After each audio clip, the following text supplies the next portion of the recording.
Leadership is a learned skill. Welcome to episode number 2. I'm super excited to share this important public service announcement with you today. If you are good at your job, but still aren't getting promoted, stop doing what you are good at. That is all. Listen on to find out what the heck I mean. Welcome to Maximize Your Career with Stacy Mayer, a podcast about achieving your career goals while also being yourself.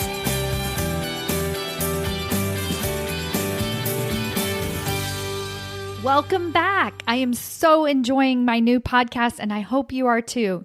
I love kicking my managers' butts and helping them think differently about really why they aren't getting the recognition they deserve. Why don't they actually have a seat at the table? What is really holding them back from success? That is what this podcast is all about. And if you are one of those people, welcome, welcome, welcome. So first things first, hit that subscribe button if you haven't already. This not only lets me know that you're listening and that this information is relevant to you, but it also keeps you up to date whenever a new episode comes out so you don't miss out on anything. Now, at the beginning of this podcast, I called today's episode a public service announcement, and it is. If you learn nothing from me on this podcast except this one thing, I will have done my job. Middle managers, senior executives, I don't care who you are. If you are still putting out fires at 2 a.m, if you are relying on your expertise to get ahead, if you are getting stellar ratings on your performance reviews, but you still aren't getting a promotion to match, you have got to stop doing what you are good at. Now, here is what I mean. Let's say you're really good at riding a bike, like really, really good. You love riding a bike. It feels exhilarating. You compete in races and you win. Every day you wake up and without effort, you get on your bike and you go for a bike ride. That's just what you do. It becomes who you are. It's how others identify you. You want an amazing bike rider on your team? Hire Michael. But one day you wake up and you realize you have been riding bikes for 15 years. You still really enjoy bike riding, but you feel like there's something more that you can do. Something that involves other people, a bigger impact that you want to make. You want to become the leader of the racing team. Why not? Seems like the next logical step, but you don't actually have any experience being a leader. You just have experience racing. It's not that you can't be a leader. You'd probably be a really great leader. It's just that no one sees you that way yet. And now, to throw another wrench in the plans, the racing team doesn't actually need a new coach. They have a great coach already. Now, the driving team needs a coach, and you think maybe you could coach them, but it's not actually your area of expertise. And since you don't really know how to be a leader, you're afraid to go for that job, or they don't even really see you as a good fit for that job. So you keep doing what you're doing. You know what you have to do. You play it safe and you continue to ride and win races until you can't race anymore, or you get burned out, or you quit, or you just keep racing until retirement. Sound familiar? Now look, I realize that there are 2 tracks at work. There is an individual contributor track and there's a management track. And I am not at all saying that one is better than the other. If you want to rise in the ranks as being an individual contributor, then by all means, keep doing what you are doing. It is working. And by the time you retire, you will be pretty darn happy and you're going to be really good at your job. But if you're listening and you're trying to switch over into management, or you're already a manager, but you're finding yourself doing all the same stuff that you did as an individual contributor, but now you have direct reports and so you're just doing like twice as much, then listen to me and listen closely. Seriously, I'm going to say it again. You have got to stop doing what you are good at. I am begging you. Now, what exactly does that mean? How could you possibly stop doing what you're good at? Isn't that job security? Isn't that why you have the job that you have? Isn't that why people trust you? The answer is yes and no. It might be why people trust you as an expert, but it is not why they will trust you to be a leader at your company. It is not why they will trust you to have a seat at the table. It is not why they will trust you to present your ideas to the CEO. So here is what I mean about letting go of what you're good at. I mean, stop being so frickin' organized. You have seriously got to stop having conversations with your boss about every little thing on your to-do list.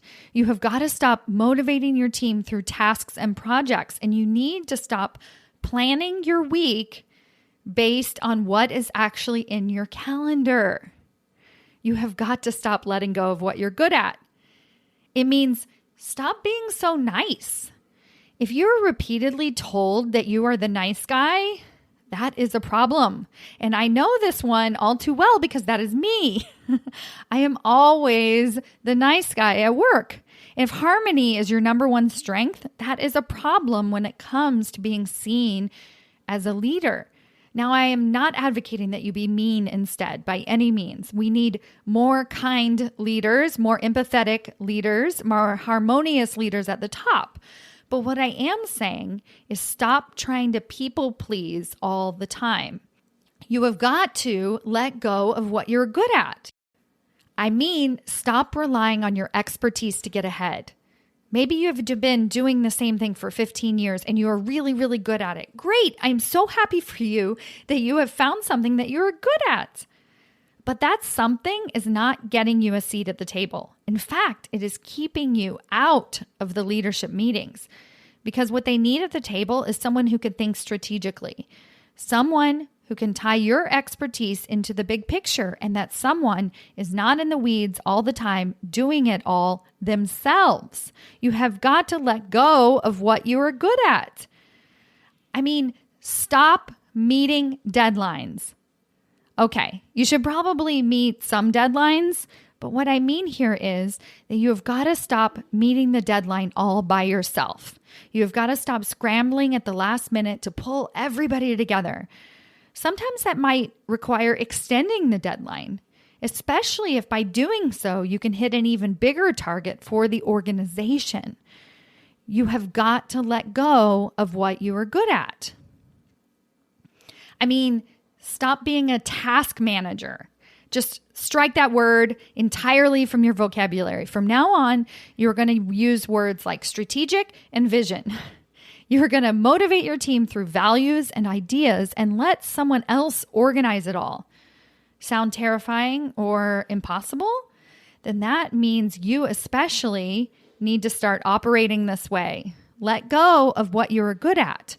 It means stop being so damn dependable. I have a client that responds to text messages from her boss while she is on a call with me. Now, she hired me. She paid good money out of her own pocket to hire a coach. Now, I don't let her get away with that behavior, please. But if she is doing that with me, imagine what she is doing at her job all day long. And there is nothing that breaks leadership trust more than responding within seconds to every single text. That is just bad news. You have got to let go of what you're good at. It means stop relying on your hard work to get ahead. Stop waiting for performance review time to talk about your professional development. Stop thinking that you will just get noticed.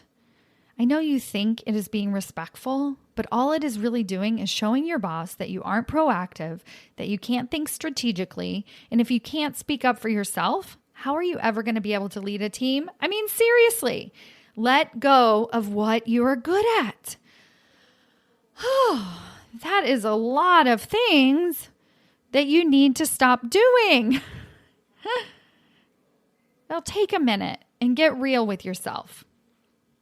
Think about all these things that I just mentioned. Are you doing one of those things right now? Are you somebody who's doing 3 of those things? Or maybe you are doing all 7 of those things. My question for you is, why? I have some ideas, but I really think it's important for you to understand exactly why you keep doing it the way that you're doing it. Is it because you don't know any other way? I get it. How are you supposed to know what else is out there unless you do something different?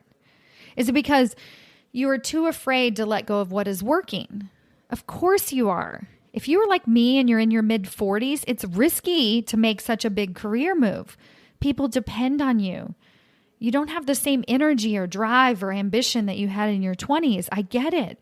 Then why do so many managers make this leap into leadership in their 40s? That is actually the prime time to become a leader. It is because leadership inherently requires wisdom. Strategic thinking requires that somebody have loads of time on the job experience. How else can you create a vision without actually having been there to do the job before? It is because it is actually your time. You know it, or you still wouldn't be listening to me ramble on. So how long have you been thinking about going for a promotion? How many hours a day do you spend knowing what you should be doing, but not actually doing it? Think about it. Is it 6 hours a week?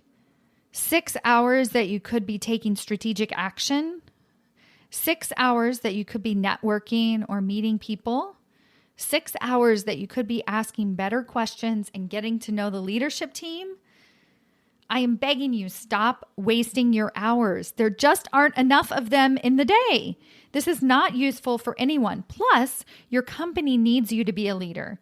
Wouldn't it be better for your organization to have you as the senior vice president instead of Sucky McSucksuck over there? Think about it. Can you do more for your organization? What are you giving up because you are in the weeds all the time? Think about what brain power they are missing out on because you aren't able to focus on the big picture and are always putting out the fires. Now, here's the thing. And now this is a big, big warning. You might even be wondering about this yourself. You're probably saying to yourself right now, okay, Stacy, so you want me to let go of what I'm doing and what I'm good at. So what am I going to do instead? Yes. Great question. Because imagine you start handing off responsibilities to others. You start taking strategic walks during lunchtime. You block an hour a day for super thinking. Won't your boss think you are shirking your responsibilities? I mean, isn't that what you're most deathly afraid of? You are a high achiever. You have no problem working hard. But truthfully, this is the reason why it feels so difficult for you to let go of doing what you are so darn good at. You have to be aware of what you are going to do instead. If you're going to give up one thing, you must know exactly what you're going to do in its place. And this is going to take planning and thought. You've never done it before. You'll have to actually do something different. You'll have to start acting like a leader. So, what does acting like a leader look like? It means not reacting to the little problems. It means painting a vision for your team and for your organization. It means understanding your leadership style and exactly how to communicate that to others. It means taking your own professional development seriously, making strategic choices about your career so that you not only know where you are headed, but you have a plan to actually get there. What if it was actually your job to present ideas, paint a vision, and problem solve on a bigger level? And what if you could do that right now in the current role with your current title and responsibility? What if you could take ownership of your career instead of feeling like you were waiting for someone else to tell you you are good enough? What if you stopped letting others dictate what you should or should not get done each day because you were in charge of it all? That is possible. I see it every single day. It is the purpose of this podcast, and it is exactly the work that I am doing. I just had a really amazing conversation with a one-on-one client about this today. She is the vice president of human resources at her company, so she's got a pretty good title. No problem at all with that. But she noticed that no one around her seemed to actually care about what she had to say. So much so that at the leadership team meetings, her agenda items would always get pushed to the last 10 minutes of the meeting. You know, the time when everybody's checked out, when they're ready to go. And sometimes they would skip her entirely because they would run out of time. So we were talking about this today and how things are completely different for her after just 6 months of one-on-one coaching. When we first met, her focus was always on the task. How much could she accomplish in a single day? She even presented a 2-page document at review time to try and negotiate her salary. She put this document together, and even with all that leverage, all the cool things that she had accomplished, she was told no. Why? Because her boss said that there were still quote unquote performance gaps. No other tangible feedback. Basically, she was just told, do better, and sent on her way. Maybe you have done that before. Tried to negotiate something based on all the stuff that you have accomplished. Don't worry, it's normal. I see it all the time. And it works with an individual contributor role, but it doesn't work in leadership. Luckily, she hired me just after the negotiation incident. And we were quickly able to identify how she could actually do better as a vice president. And now that same boss, that very same boss who told her that there were performance gaps just 6 months ago, is actually pulling her aside in the hallway to get her opinion on something. She is speaking first at those leadership team meetings, and her ideas are affecting the bottom line of the business. She's happier, she's more confident, she's excited to go to work each day. And she recently stepped in again, super proud of her, to negotiate her salary again. And guess what? This time, her boss not only said yes, but she offered her more money than she had originally requested. That, my friends, is the power of acting like a leader and letting go of what you are good at. You have to step into something new, and that new way is the way of leadership. The rewards are so worth it.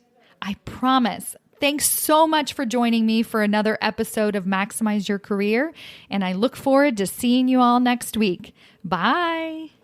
If you are enjoying this podcast, then I invite you to sign up for a free discovery call with me. In this call, we are going to get crystal clear on your career goals. You will know exactly what is holding you back from success, and you will have an exact plan to get to the next level. This call is not for everyone. It is for you if you have a real passion and drive to take your career to the next level. It is for you if you're so fed up with being underappreciated, underutilized, and underpaid that you know that it is time to take action. It is not for you if you are indecisive and doubtful and you prefer to figure out your career struggles on your own. It's risk-free. And if this sounds like you, then I invite you to sign up at stacymayer.com/apply. That's Stacy, STACY, Mayer, MAYER.com/apply. See you there.